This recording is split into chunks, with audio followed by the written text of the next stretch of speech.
Hey, Creatorholics. I'd like to talk about a quote that I put up recently on my social media and maybe explain it a little more. Uh, it's interesting to me where I heard the quote and then how I expanded upon it personally. I was listening to a podcast with Jimmy Carr, who's a really well thought out comedian who really has some interesting takes on life.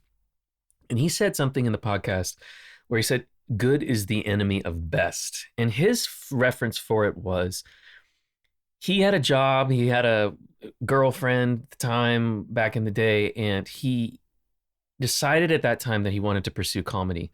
And his explanation was, I could have had a great life. I could have lived near my parents. I could have married this wonderful woman, had a family, kept my 9 to 5 job. And instead, he chose to chase his dream of comedy. And now what he says, it's his best life. I don't love the word best because a lot of people on this planet think that having a family and a 9 to 5 job and all that kind of life is their best and the version of whatever best is for them. So everybody's best is not their best. It's how can I live with the most joy in my life? So I kind of reframed it in a way of content is the enemy of gratitude. And what I mean by that is, to me, content is stale, it's safe, it's stuck, it's life is good.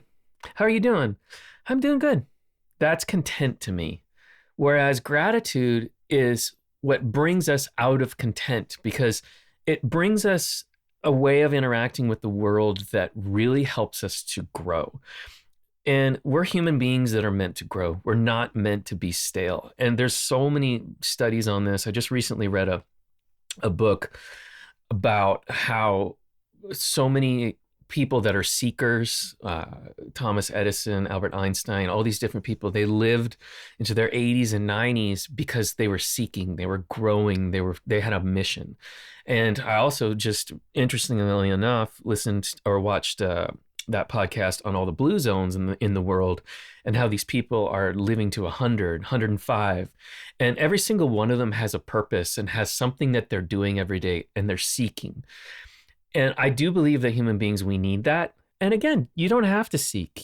If you're content with your life, and seeking is just being the best parent you can be, being the best employee, I'm not saying that that's bad.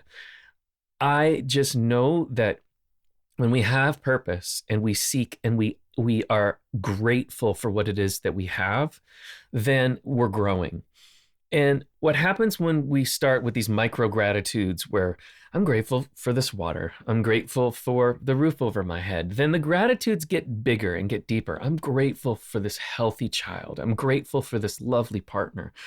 And we grow this gratitude. And the more we interact with the world with gratitude, the more the gratitude rises, and it brings new things into your life that are more in alignment, because you're growing in the gratitude. And then what we do is we uncreate to create. So we're leaving space for new things to move into your life.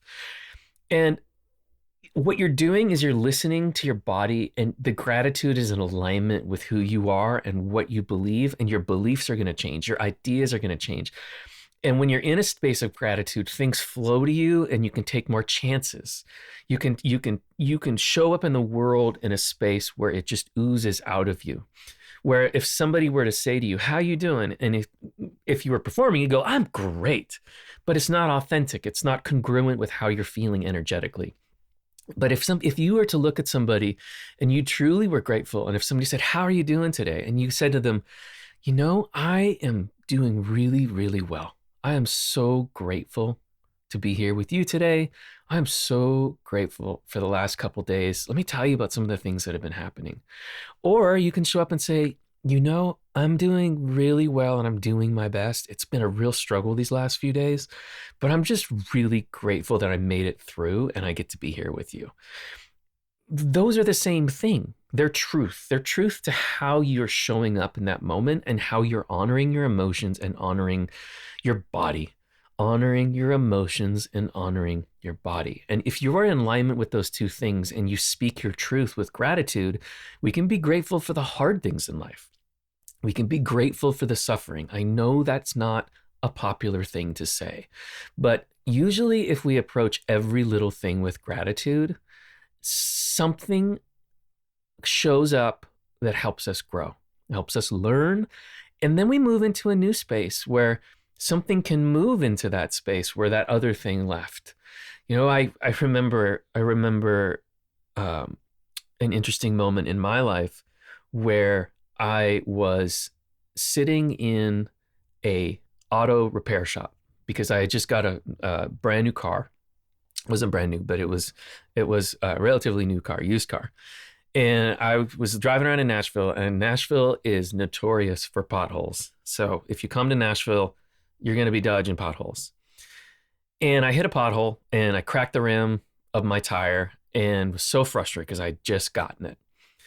And I was sitting in this auto repair place. And instead of walking in and acting with frustration, I really came with a sense of gratitude. And I said, hey, I know that you guys are busy, but I just really need to get this fixed.